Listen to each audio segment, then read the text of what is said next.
들린 게 너가 내가 원하는 곳에 갈 수 있겠느냐는 음성이었어요. 그렇게 대답을 했죠. 기도같이. 주님이 함께 하신다면 어디든 갈 수 있을 것 같습니다. 예수님이 저희 마음에 확신을 주셨고, 그리고 저희 남편 마음에 확신을 주셨고, 그 결정이 너무 기뻤기 때문에 어느 길로 가든 돌아가는 것 같아도 거꾸로 가는 것 같아도 예수님만 따라가면 하나님께로 가는 그 길이니까. 네.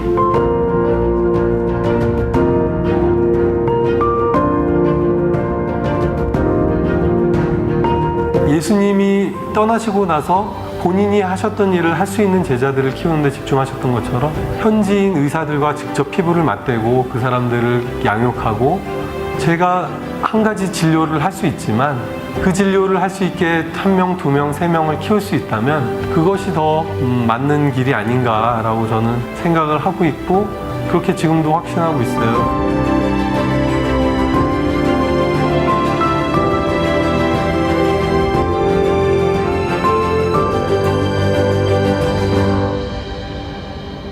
어느 날 몸이 좀 불편한 것을 발견을 했고, 괜찮겠지 하다가 통증이 이제 발의 통증이 너무 심해져서 한국 가서 좀 치료를 받아야겠다고 해서 한국을 갔는데, 병원 가서 파킨슨이라는 걸 알게 됐죠. 앞으로 나는 어떻게 될까? 그리고 저희가 아이도 셋이나 있고 하다 보니까 이게 가장으로 어떻게 되나? 실질적인 고민들이 사실은 많이 됐죠. 근데 너무 그 생각하는 것 자체가 괴로운 거예요.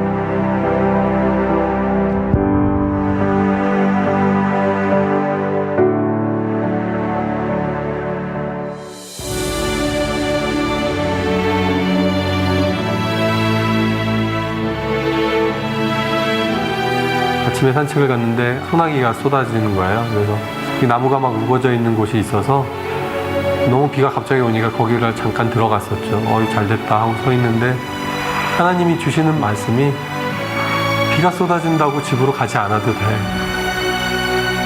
라는 마음을 주시는 거예요. 그래서 갑작스런 그런 일을 당한다고 해서 돌아갈 필요 없고, 그때 피할 수 있는 길을 내시는 겠구나. 눈을 감고 기도를 하는데 하나님이 갑자기 환상을 보여주시는 거예요. 제가 천진난만한 표정으로 애기같이, 정말 애기처럼 예수님 품에 이렇게 안겨가지고 예수님이 어디론가 걸어가시는 환상을 보여주셨어요.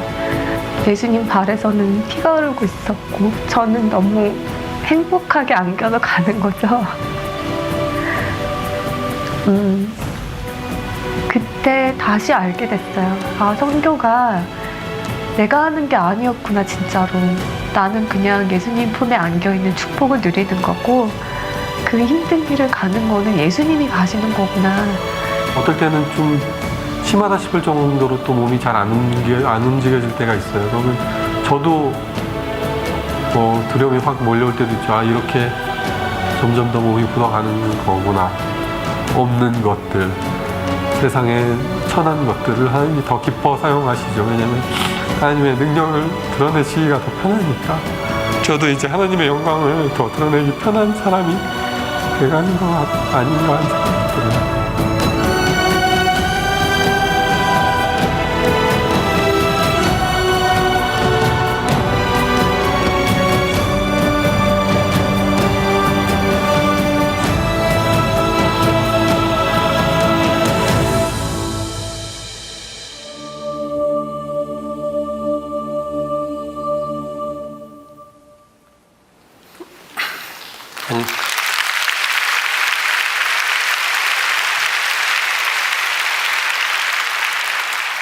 한번 같이 기도하겠습니다. 아버지, 감사합니다. 부족한 종을 주님 이 자리에 세우시니 감사드립니다. 주님 홀로 영광 받아주시고 저희 가족의 이야기를 나누겠지만 주님이 주인공임을 기억합니다. 주님 홀로 영광 받아주시고 특별히 성령 하나님 이 시간 오셔서 저희가 찬양한 것처럼 불로 임하시고 우리 각 사람에게 불의 혀가 갈라진 것과 같은 성령의 임재가 있고 주님의 성령 세례와 성령 충만케 하는 역사가 이곳에 임하게 하여 주시옵소서. 예수님 이름으로 기도합니다. 안녕하십니까. 저는 에티오피아에서 살고 있는 김태훈이라고 합니다. 제가 몇몇 분들에게 얘기했지만 조직위원회에서 뭔가 착오하셔서 저같이 이렇게 부족한 사람을 불러주신 것 같습니다. 이렇게 수많은 사람들 앞에서 말하려니까 막 다리가 후들거리는데, 네. 저희는 2013년에 죄송합니다. 2013년 7월에 에티오피아로 이주했습니다. 하나님께서 말씀 주신 것처럼 너가 내가 원하는 곳에 갈 수 있겠느냐라는 말씀을 들었고, 아까지도 저희가 참 무서운 찬양들을 했습니다. 주님 인도한 곳은 어디든 가겠다. 네, 여러분, 그 찬양 다들 힘차게 따라 부르셨습니다. 예. 제가 아프리카에서 몇몇 나라, 많지 않은 몇몇 나라를 다녀보지만 어디든지 가겠다는 말은 함부로 하는 고백이 아닙니다. 제가 에티오피아로 가기 전에 남수단, 그러니까 에티오피아 앞에 남수단이라는 나라가 있습니다. 이태석 신부님이 이렇게 사시던 곳이죠. 거기서 먼저 사역을 시작했는데요. 그 전에 이제 한 2-3주 전 남았을 때 제가 아내와 이야기하다가 기도하는데 이제 곧 갈 때가 돼가는 것 같아. 저도 갑자기 뜬금없이 그런 생각이 들었는지 모르겠습니다만 그렇게 얘기를 했더니 아내가 그래 어디든 가자, 아프리카만 빼고, 그렇게 얘기했었습니다. 왜냐하면 이제 다른 의도는 아니고 아프리카가 너무 먼 곳으로 느껴지고 동떨어진 곳으로 느껴지니까 아내는 이제 별뜻 없이 얘기했고, 그로부터 한 2-3주 후에 정확히 아프리카에서 일할 생각이 없느냐는 제안을 받게 되었습니다. 하나님 놀라우신 분이십니다. 어디든 가셔야 됩니다. 예. 어쨌든 저희는 2013년에 하나님의 부르심을 따라 에티오피아로 갔습니다. 짤막하게 에티오피아의 소개를 드리고 싶습니다. 왜냐하면 주로 저희의 가정 얘기를 하겠지만 제가 사랑하고 섬기는 나라를 여러분에게 소개드릴 이 좋은 기회를 놓칠 수 없습니다. 에티오피아는 인구 1억 명이 넘는 나라입니다. 저보고 어떤 분이 아휴, 조그만한 아프리카 나라에서 고생이 많으십니다. 남한의 13배 크기의 나라이고 인구가 1억이 넘습니다. 거기 더운 지방에서 고생 많으시죠. 저희 해발 2300m에 살고 있고 장판 키고 살고 있습니다. 사실 저도 무식했었습니다. 아프리카를 처음 갔을 때 제가 저희 사진에 영상에 나왔던 큰아들에게 우리 아프리카로 가자. 거기 가면 과일이 엄청 많을 거야. 과일이 별로 없습니다. 에티오피아는 한국보다 훨씬 적습니다. 서진아, 아프리카에 가면 아빠 동물 엄청나게 보여줄게. 에티오피아는 사파리도 없고요. 에티오피아는 동네에 돌아다니는 소, 염소 뭐 이런 거가 전부입니다. 아빠도 거짓말을 했고 애들에게. 그렇게 또 화답한 큰아들은 아빠 난 가기 싫어. 난 나뭇잎 입고 살고 싶지 않아. 초등학교 2학년 학생이 그렇게 말할 정도로 우리가 에티오피아에 대해서 얼마나 무지한지요. 에티오피아의 수도는 전 세계 3번째로 대사관이 많이 들어와 있는 곳입니다. 왜냐하면 거기에 아프리카 연합, 아프리카 국제연합, 아프리카 유니언의 본부가 에티오피아의 수도에 있거든요. 그리고 이거 아시는 분 거의 많이 없으십니다. 한국에서 직항편이 있습니다. 역시 12시간이면 오십니다. 멀지 않죠. 가깝습니다. 12시간. 네. 언제든지 오시면 미리 연락 주시면 저희 집에 묵게 해드린, 저희 집에 거할 곳이 많진 않지만 조금 있습니다. 예. 에티오피아는 6.25 때 저희 나라를 도와주었던 혈맹 국가입니다.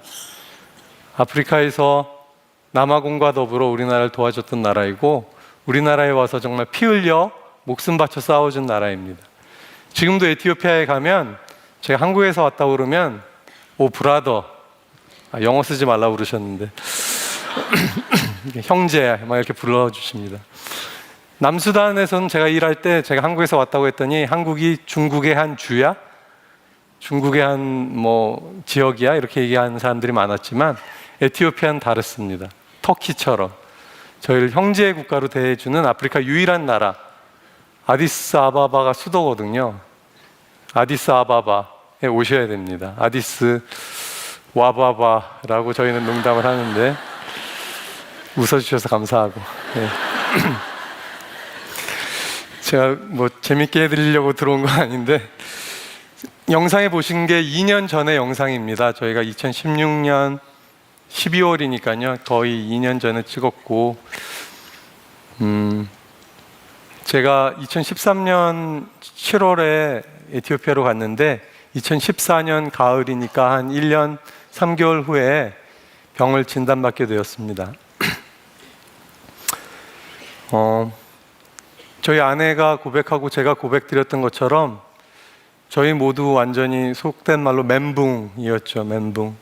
그리고 저희 부모님 여기 와 계시지만 저희 부모님들도 많이 우시고 같이 기도하고 그랬었습니다. 하나님, 저는 하나님의 부르심을 따라 왔다고 생각했고 제가 가진 것이 별로 없긴 하지만 저의 삶을 드린다고 해서 왔습니다. 근데 파킨슨 병에 걸렸습니다. 하나님, 이것은 어떻게 해야 되는 것이고 전혀 어떻게 해야 될지 모르는 상황이었죠. 그래서 같이 부모님과 기도하고 이렇게 하고 있었습니다. 그때 이제 제가 약을 조제받아야 했기 때문에 한국에 나와 있었었고, 한국에서 공원에서 산책할 때 하나님의 말씀을 저에게 들려주셨습니다. 사실 하나님이 저에게 말씀을 주시면, 저희들에게 말씀을 주시면 사실 쉽습니다. 더 어려운 거는 하나님의 말씀이 들려지지 않는 게 어려운 거죠. 하나님의 말씀이 분명하게 저에게 들렸고, 그것은 비가 쏟아진다고 해서 집으로 돌아갈 필요 없다는 말씀이셨어요. 그날 병원에 외래진료가 있었습니다. 그래서 어머님과 함께 외래진료를 갔는데 어머니께서 의사 선생님한테 선생님, 얘 한국 들어와야 되죠? 막 하고 이렇게 물으셨는데 의사 선생님이 아무 생각 없이 뭐 한국이나 거기나 똑같아요. 약밖에 먹는 게 없어요. 그 병은. 꼭 한국에 와서 치료를 받아야 하는 이유가 특별히 없다는 아주 그냥 일상적인 대답을 하셨죠. 근데 저에게는 그게 하나님의 또 한 번의 확신을 주시는 말씀처럼 들렸습니다. 그 거의 비슷한 시기에 저희 아내는 에티오피아에서 환상을 보았죠. 예수님의 품에 안겨서 어디론가 가는 영상을 보았고, 나중에 보니까 그게 신명기에 있는 말씀과 같더라고요. 신명기 1장에 보면 죄송합니다. 아비가 아들을 안는 것 같이 너희를 안아서 너희의 가는 모든 길에 너희를 이렇게 함께 하셨다는 말씀이 있으시더라고요. 주님이 우리를 그렇게 이끄시는 분이십니다. 근데 오늘의 말씀은, 여러분들에게 드리고자 하는 말씀의 제목은 깨어진 그릇이라고 제가 제목을 붙였습니다. 그 영상의 마지막 부분에 보시면 저에게 화두가 되는 단어는 늘 하나님이 쓰시는 그릇이었습니다.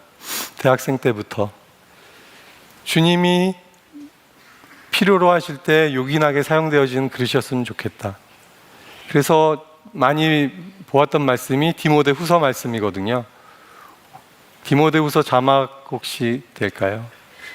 그 말씀 디모데후서 2장에 보면 자막을 띄워주시면 디모데후서 2장 20절 21절에 보면 큰 집에는 금그릇과 은그릇뿐 아니라 나무그릇과 질그릇도 있어 귀하게 쓰는 것도 있고 천하게 쓰는 것도 있나니 그러므로 누구든지 이런 것 이렇게 안 좋은 것들로부터 자기를 깨끗하게 하면 귀 쓰는 그릇이 되어 거룩하고 주인의 쓰심에 합당하며 모든 선한 일에 준비함이 되리라. 그래서 저는 기도하면서 저는 귀한 그릇까지는 모르겠고 하나님의 주인의 쓰심에 합당하고 요긴한 그릇이 되었으면 좋겠다. 그렇게 준비되는 사람이 되기면 좋겠다라는 마음을 대학생 때부터 이제 비전으로 품었었습니다. 성경에 보니까 그릇에 대한 이야기도 많이 나오고 또 하나님이 바울 사도님을 부르실 때 이 사람은 내가 이방인과 임금들과 유대인들 앞에 세우기 위한 나의 그릇이다. 이렇게 불러주시는 것을 보면서 나도 주님이 너는 내가 택한 그릇이다 라고 불러주시면 얼마나 좋겠나 생각을 했습니다. 그리고 나서 병에 걸리고 나서 혼란한 시기 가운데 하나님 말씀 주시면서 들었던 마음이, 아, 하나님이 나를 더 편히 쓰시는 그릇으로 만들길 원하시는구나, 감사하다, 축복이구나 라는 생각을 하게 됐습니다. 그게 더 축복이죠. 그런 생각이 들었다는 게 사실은. 저희가 이제 6년 차입니다. 에티오피아에서 산 지 얼마 되지 않아서 아직은 뭐 초보 선교사로 살고 있습니다. 6년 차 살고 있는데, 제가 6년 동안 많은 일을 하지 않았습니다. 사실 뭐 작은 일들밖에 한 게 없고, 가장 큰 일, 하나님이 저에게 주신 일은 병을 통해서 하나님의 은혜를 깨닫게 해주신 것이죠. 제가 병원에서 의사로 근무했었습니다. 특히나 간이식을 하는 의사였거든요. 그 간이식 아시죠? 병든 간을 제거해내고 건강한 다른 사람의 간을 심는 것입니다. 그래서 저희 간이식하는 의사들이 제일 싫어하는 말은 간 떨린다, 간이 배 밖에 나왔다, 이런 말들 아주 싫어하거든요. 근데 그런 일을 하던 의사였지만 하나님께서 부르셨을 때 제가 순종할 수 있었고, 근데 그 하나님의 쓰심에 합당한 그릇이 되고 싶다 라는 마음을 가지고 있었는데, 하나님이 나를 더 낮추셨구나, 그런 감사한 마음이 있었습니다. 깨어진 그릇은 무엇이냐? 제가 에티오피아로 갈 때 그래도 저는 한국의 정부기관의 소속으로 나갈 수가 있었습니다. 하나님의 은혜죠. 하나님의 축복이고, 한국의 원조기관을 통해서 나가서 한국 보건복지부 산하기관을 통해서 나가서 근무를 했습니다. 5년 동안 그렇게 근무를 했고요. 저희 아내는 보셨지만 거기에 선교사 자녀학교 국제교사로 일하고 있습니다. 원래 교사는 아니었지만 하나님의 은혜로 그곳에서 교사로 일하고 있습니다. 70년 된 선교사 자녀학교가 에티오피아에 있습니다. 예전에 선교사님들이 세우신 학교가 너무 좋고, 아이들을 하나님의 사랑으로, 모든 교사들이 다 선교사시거든요. 자비랑 선교사, 월급을 받지 않는, 그렇게 섬기고 있습니다. 그래서 저희 친구들이 저한테 아프리카에서 학교를 어떻게 보내? 그럼 제가 되묻죠. 한국에서 학교를 어떻게 보내? 저희 아이들은 사랑과 기도로 자라고 있거든요. 저희 큰애가 1년이 딱 지났을 때, 에티오피아에 간 지 1년이 지났을 때 저한테 이렇게 얘기했습니다. 그때 3학년이었던 큰애가, 아빠, 한국에서는 애들 잘해도 애들이 뭐라고 놀리고 치게 하고, 못하면 왕따 시키고, 죄송하지만 그런데 선생님들도 아무 말 안 해. 근데 여기는 선생님이 나를 사랑하는 걸 알겠어. 1년 동안 아무 말 안 하던 첫째 큰애가 그렇게 얘기를 했습니다. 그리고 저희가 6년 차라서 내년에 우리 안식년 가질 생각이야, 이렇게 아이들에게 설명했어요. 1년간 이렇게 나와 있으려고 해. 그랬더니 아이들이, 싫어 아빠, 학교를 떠나기가 싫어. 3명이 똑같이 얘기했습니다. 아내랑 저랑 처음 쳐다보면서 말을 잃었어요. 저는 학교 친구들과 학교를 떠나기가 싫다라는 아이들의 반응을 받은 거죠. 그럴 정도로 좋은 아프리카로 여러분들 오시기를 다시 한번 바랍니다. 아시는 분들은 아시겠지만 제 말은 항상 기승전 아프리카 오세요로 끝납니다. 계속 그런 이야기를 드리면, 그렇게 정부기관으로 나아가서 그래도 비교적 아프리카에서 잘 지냈습니다. 근데 만 5년이 지났을 때 주님이 저에게 이제 그 기관을 나오라는 마음을 주셨어요. 어떻게 될지 모르지만 어쨌든 사직을 했습니다. 그게 올해 3월이었고요. 그리고 에티오피아 보건부에 들어갔습니다. 에티오피아 보건부에 자문관으로 일하고 있는데요. 무보수로 일하고 있습니다. 지금은. 어떻게 먹고 사느냐? 까마귀와 하나님의 공급하심으로 먹고 살고 있습니다. 하나님의 신묘막측한 인도하심으로 살고 있는데요. 근데 에티오피아 보건부는 굉장히 일이 돌아가지 않습니다. 여기 에티오피아 분 혹시 안 계시죠? 굉장히 일이 더디게 진행되고, 사람들도 너무 자주 바뀌고, 제가 너무나 좌절스러운 그런 시간들을 지금도 보내고 있어요. 이제 보건부에서 일하기 시작한 지가 6개월째 들어가고 있는데, 제가 속한 국의 국장이 2번 바뀌었습니다. 새로운 국장하고 한 번 만났고 그 사람도 자리에 잘 나타나지 않습니다. 제가 어떻게 영향력을 발휘할 수 있을지 모를 정도로 난감하고, 하나님 어떻게 제가 여기 계속 있어야 합니까? 하나님 있으라고 하시는 것 같아요. 뭐 하러 있습니까?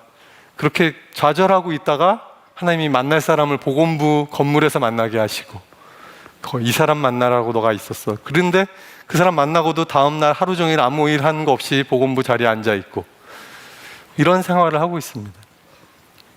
하나님 날 뭘 원하셔서 보건부에 있습니까? 저의 일주일의 대부분의 시간이 책상 앞에 앉아서 아무 하는 일 없이 지나갈 때가 많습니다. 죄송합니다. 귀한 그 은혜의 사역의 간증을 들려드려야 되는데, 하는 일 없이 지나가는 저의 일주일에, 지난번에 비자를 갱신했는데 비자를 위해서 보건부 차관에 그런 추천서를 가지고 이민국에 가야 됩니다. 그래서 차관으로부터 그 서류를 받았어요. 차관의 서류를 받아서 이민국에 갔는데 철자가 틀렸다는 거예요. 철자 하나가 잘못 틀렸어요. 그래서 서류가 틀리면 차관의 서명도 받아야 되고 보건부 도장도 받아야 되고, 거기에 보건부 그 서류의 문서 그 일련 번호도 적어야 되고, 그게 또 한국처럼 뭐 착착착 되는 게 아니라 엄청난 과정을 거쳐야 되거든요. 그 보건부 추천 서류를 봤는데 6번 틀렸습니다. 6번. 보건부의 그 총무부 직원도 검토했다고 하고, 그 서류를 쓴 사람도 검토했다고 하고, 철자를 다 검토했대요. 근데 이민국에 그게 다 현지어로 돼 있거든요. 현지 언어가 그 문자가 100개가 넘거든요. 그 알파벳이. 제가 아직 그 문자를 잘 읽지 못합니다. 철자가 또 틀렸다는 거죠. 또 틀렸다는 거죠. 그걸 6번 틀리는 거예요. 그래서 제가 이런 얘기를 들려드리려고 6번째 주님께 제가 그렇게 고백했어요. 주님, 이거 너무나 제가 정말 너무나 수치스럽습니다. 제가 그래도 나름 한국에서는 비교적 좀 큰 병원에서 일하던 의사였는데, 하나님 제가 이렇게 하려고 여기 와서 이러고 있습니까? 그때 주님이 저한테 뭐라고 그러셨냐면, 2000년 전에 나는 어땠겠니? 그리고 나서 기도 끝. 드릴 말씀이 없었던 거죠. 그래서 깨어진 그릇은 지난주 예배 때 이야기입니다. 사실 그 전에 다른 주제와 제목으로 말씀을 드렸다가 바꿨거든요. 지난주에 예배 때 주일날 갔어요. 제가 주일날 저희 교회에 가서 하나님께 불평 반, 투정 반, 그리고 눈물의 고백 반 이렇게 기도했죠. 하나님, 제가 하나님이 쓰시기 원하시는 그릇이 되고자 했고, 하나님이 쓰시기 편한 그릇이 되고자 했고, 요긴한 그릇이 되고자 해서 이곳에 왔습니다. 하나님, 제가 뭐 하고 있습니까? 근데 여기서 하나님, 저는 깨어진 그릇같이 여겨져요. 제가 아무 담을 그릇이 깨어지면 아무것도 못하지 않습니까? 하나님, 제가 에티오피아에 6년째 있고 있는데 뭐 하는 일들 있지만 별로 하는 일 없는 그런 사람들처럼 있습니다. 하나님, 저는 깨어진 그릇이에요 하고 하나님께 물었어요. 하나님이 저에게 답을 주셨어요. 보통 답을 그렇게 빨리 안 주시잖아요. 하나님은 말씀하시는 하나님이시지만 때로는 말씀을 참 안 하시잖아요. 근데 그날은 말씀 바로 주셨어요.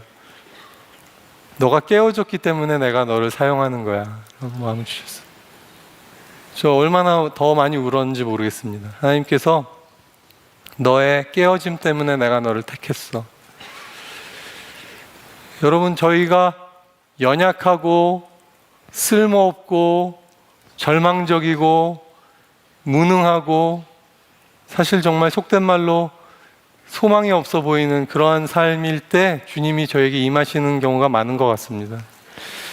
저는 그렇게 하나님의 음성을 듣고, 하지만 되물었어요. 저는 또 주님께 계속 이렇게 말 이어가는 걸 좋아하거든요. 그래서 하나님, 그렇지만 여전히 깨어진 그릇은 쓸모가 없지 않습니까? 주님, 그릇은 깨어졌으면 이걸 뭐 했습니까? 주님 하고 물었어요. 그랬더니 하나님께서 그 다음 더 놀라운 답을 주셨는데, 그게 뭐냐면 그래, 너의 깨어짐 때문에 내가 십자가에 달렸어.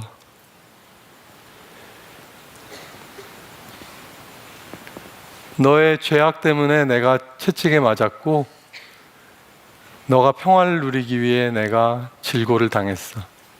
그리고 너의 깨어짐 때문에 내가 십자가를 졌어. 역시 말을 더 이을 수 없을 정도의 말씀을 주셨죠. 주님은 저의 깨어진 마음을 받아주셨지만 그 깨어짐 그대로 놔두시지 않으시고 주님의 고난으로 저희를 온전케 해주신 분이신 줄로 믿습니다. 정말 놀라워서 하나님 앞에 또 많이 울었죠. 그렇지만 또 질문을 이어갔습니다. 저는 그렇지만 주님, 여전히 저는 주님께 드릴 게 너무 없어요. 열매를 드려야 하는데 열매로 드릴 게 없네요, 주님. 그럴 때 저희 교회에 헌금 시간이 되었어요. 헌금 시간에 보통 저희 교회 리더 한 명이 나와서 말씀을 가지고 헌금에 대한 권면을 주거든요. 그 말씀이 오늘 읽으신 여러분들 읽으신 마가복음 말씀이에요. 제가 그렇게 주님께 질문드리고 있을 때 저희 교회 리더 한 명이 과부의 2렙돈의 말씀으로 성도들을, 우리들을 격려하셨어요. 과부의 2렙돈은 찾아보니까요, 일꾼의 하루 품삯의 64분의 1이라고 하더라고요. 그러니까 일꾼의 하루 품삯이 64,000원이라고 하면 1,000원인 거예요. 에티오피아는 뭐 그거보다 64,000원은 거의 한 달 월급이고요. 그러니까 뭐 엄청나게 작은 돈이죠. 우리 한국 같으면 1,000원을 얻다고 생각하시면 돼요. 근데 예수님이 그 헌금 계보에서 보시고는 이 사람은 자기의 생활비 전부를 넣었다 라고 말씀하셨다는 걸 보시고 그 말씀을 저에게 주셨어요. 그래, 너는 내게 많은 것 주지 않았지만 내가 너의 마음을 받았단다. 너의 마음을 받았단다.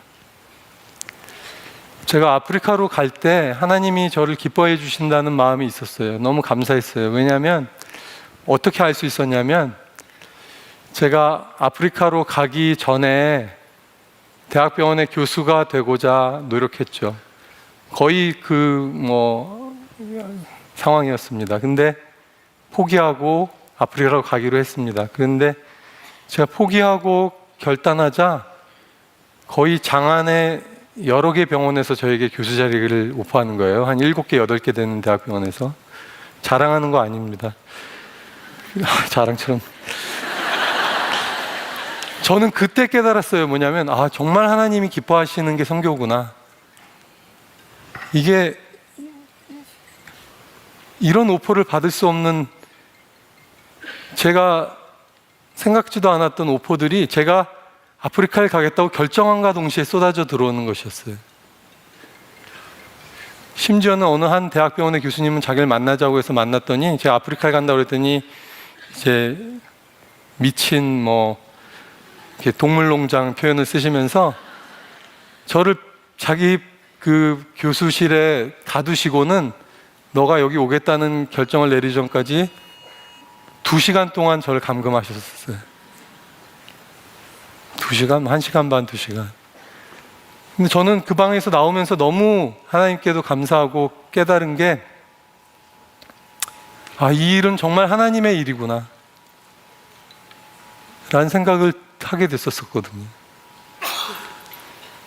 근데 그 선교의 자리에 하나님이 나를 불러주신 이 자리에 내가 서 있는데 전 하는 일이 별로 없는 거예요. 정작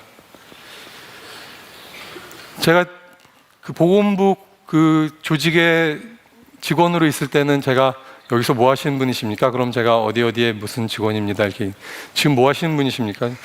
보건부 관리이긴 한데 제가 자비량 월급 없이 하고 설명하기가 어려우니까 에티오피아 주민입니다. 에티오피아 교민입니다. 이렇게 지금 그렇게 얘기하고 있죠. 그러니까 저는 상당히 저 같은 사람으로서는 견디기 어려운 것입니다. 왜냐하면 늘 바쁘게, 여기도 늘 바쁘게 일하시는 분들이 많겠지만 막 뭔가를 가지고 일하던 사람이 그렇지 못하는 자리에 있는 것이죠. 그렇지만 하나님이 저의 마음을 받으셨다 라고 대답해 주시는 것이 저에겐 너무나 큰 격려요, 도전이었습니다. 여러분, 저는 지금 하는 일이 없는 가정에 이러한 다니엘 기도회 같은 자리에 불러주시는 하나님의 놀라운 섭리를 뭐라고 표현해야 될지 모르겠어요.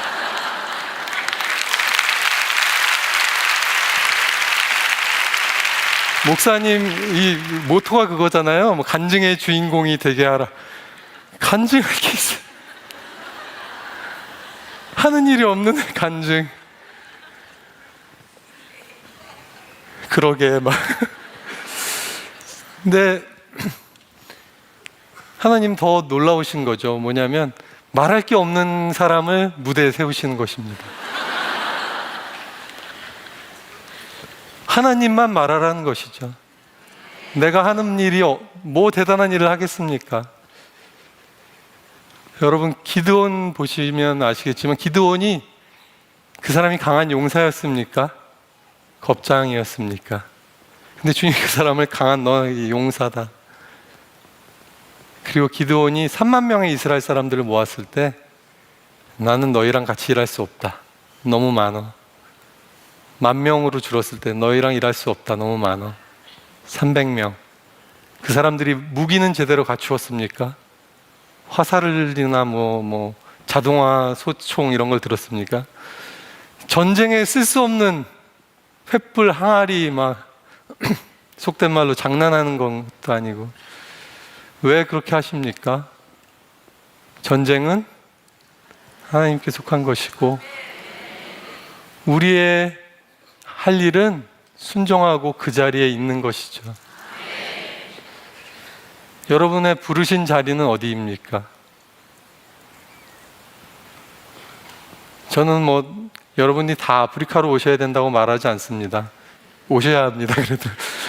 근데 여러분의 부르신 자리에 계십니까? 그 자리에 계시면서 예배하면 되는 것이죠. 그게 한국일 수도 있고 아프리카일 수도 있고. 그렇지만 우리 주님은 모든 족속으로 제자를 삼으라고 하셨습니다. 모든 족속이 제자가 되어야 세상의 끝이 옵니다. 다음 말씀을, 제가 준비한 말씀을 보여주시겠습니까? 호세아 8장 8절에 보면 무서운 이야기가 나옵니다. 이스라엘은 이미 삼켜졌은즉 이제 여러 나라 가운데에 있는 것이 즐겨 쓰지 아니하는 그릇 같도다. 하나님이 이런 표현을 쓰시면 얼마나 무서울까 싶습니다. 그릇이지만 나 너 즐겨 쓰지 않아. 그릇이지만 너는 뭔가 나한테 이렇게 편하게 지울 만한 그릇이 아니야. 그 다음 구절도 보여주십시오. 이세의 아들 중에서 왕을 택하러 사무엘이 갑니다. 여러분 잘 아시는 스토리죠. 사무엘이 이세의 아들들 한 사람 한 사람을 봅니다. 사무엘이 엘리압은 첫째 아들이죠.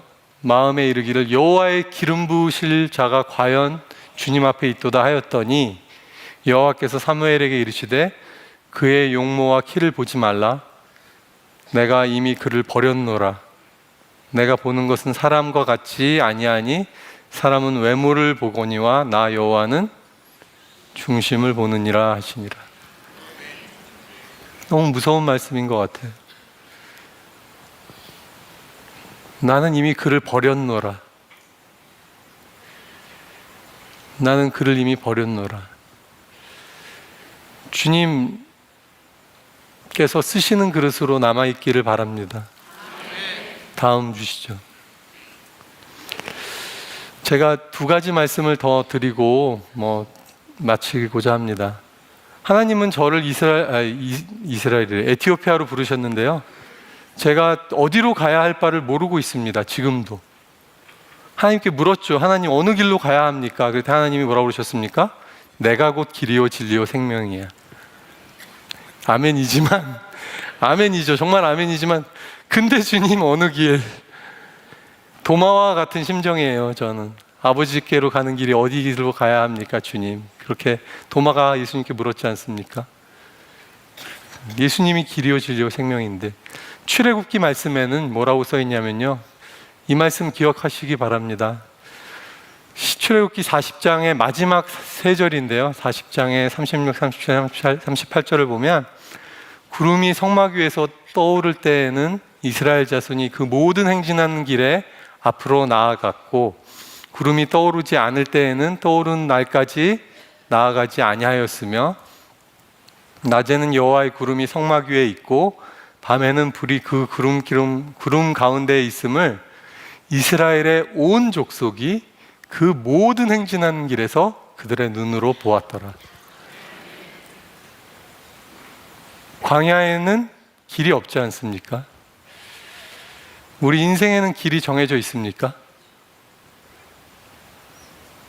여러분 어느 길을 택해서 가시겠습니까? 죄인의 꾀를 따르고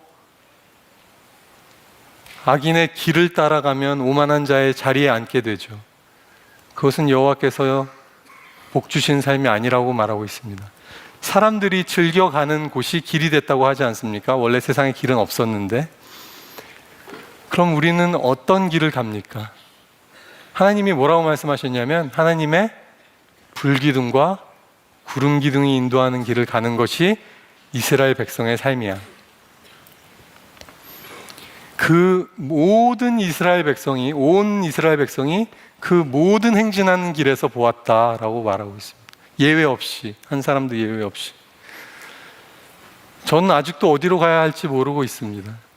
제가 복음부에 아직은 있어야 하는 것 같아서 있고 있습니다. 그런데 주님의 구름 기둥이 떠오를 때가 있을 것으로 생각하고 기다리고 있고 주님의 인도하심을 따라가려 합니다. 여러분들은 주님의 그 구름 기둥, 불 기둥을 따라가시고 계십니까? 마지막 슬라이드 주시죠.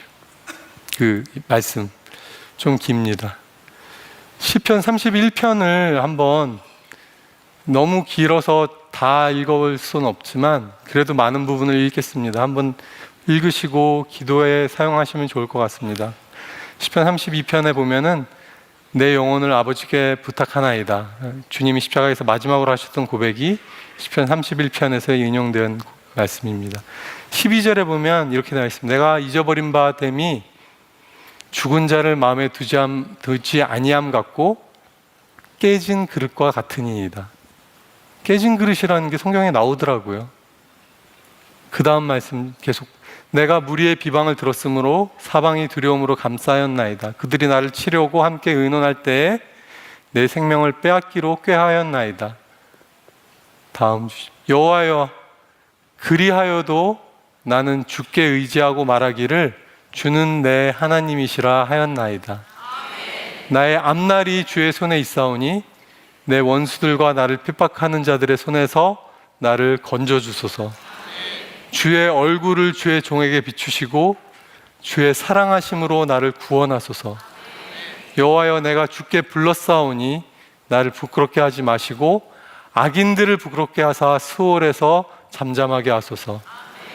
교만하고 완악한 말로 무례히 의인을 치는 거짓 입술이 말 못하는 자 되게 하소서. 19절 여러분 나누고 싶습니다. 19절 주를 두려워하는 자를 위하여 쌓아두신 은혜, 곧 주께 피하는 자를 위하여 은생 앞에 베푸신 은혜가 어찌 그리 크신지요. 잠시 그 앞을 다시 한번 보여주십시오. 19절의 앞쪽. 주를 두려워하는 자를 위하여 쌓아두신 은혜, 또 주께 피하는 자를 위하여 인생 앞에 베푸신 은혜. 여러분 이 은혜가 있으십니까? 그러면 우리는 성공한 인생인 것 같습니다.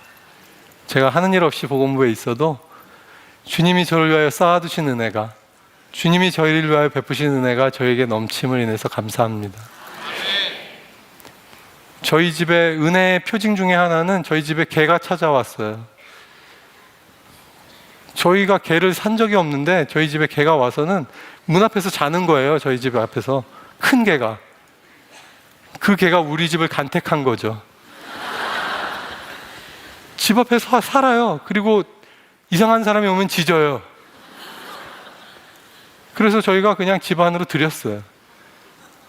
그랬더니 저희가 오면 엄청 좋아하고 바깥 사람들이 오면 짖고. 최근에 에티오피아 정세가 좀 불안해가지고요. 막 그 불안한 틈을 타서 막 그런 나쁜 사람들이 집을 약탈하기도 하고 하는 일들이 생깁니다. 저희 부모님 걱정하시겠죠. 그런 일이 조금씩 생기는데 저희 집에 큰 개가 들어왔어요.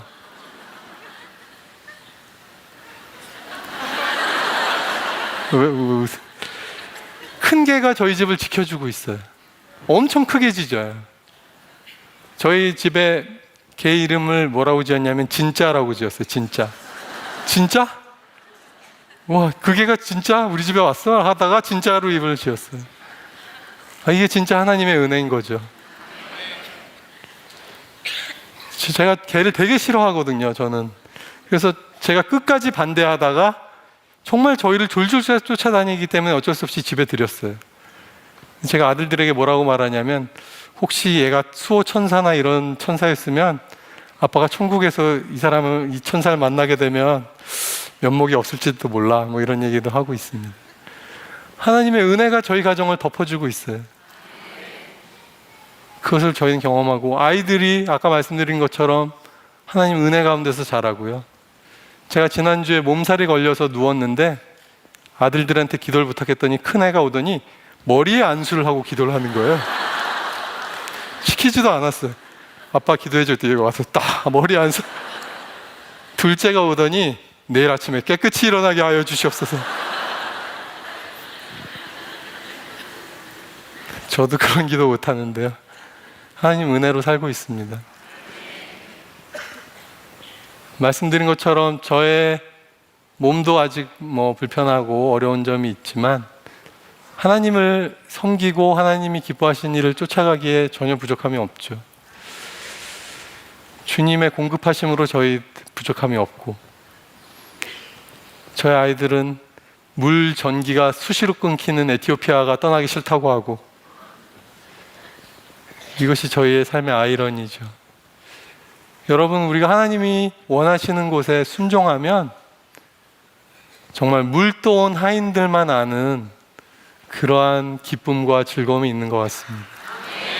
이러한 축복을 저와 여러분들 함께 다 누리시게 되기를 바랍니다. 제가 아는 자매가 하나 있는데요. CCM 가수인데 제가 오늘 준비한 말씀과 너무 맞는 노래를 만들어서 불렀었거든요. 찢어진 그물이라는 노래예요. 그래서 곧 나와 불러주실 것 같습니다. 그리고 에티오피아에 오시기를 부탁드립니다. 감사드립니다.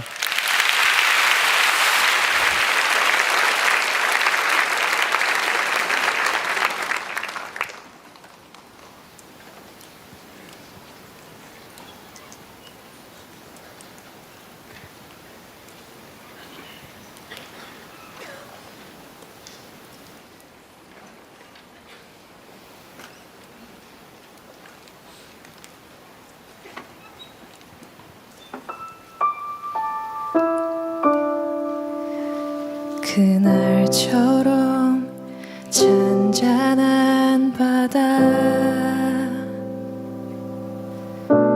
내 전부를 이 배에 실었던 그때, 그날과 똑같은 내 모습,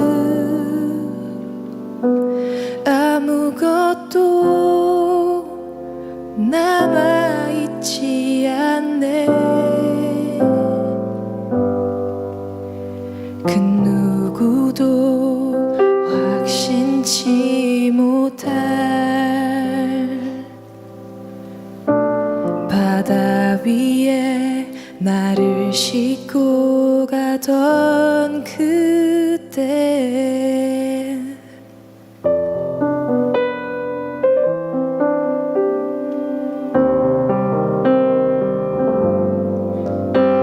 내 전부를 당신의 길 위에 드리겠다던 맘 모두 무너진 순간 깊은 곳에 그물을 내리라 오, 깊은 곳에 그물을 내리라 찢어진 그물과 잠겨버린 배 그것이 나입니다. 나는 주 당신을 감당치 못하니 주여 날 떠나소서. 내가 나를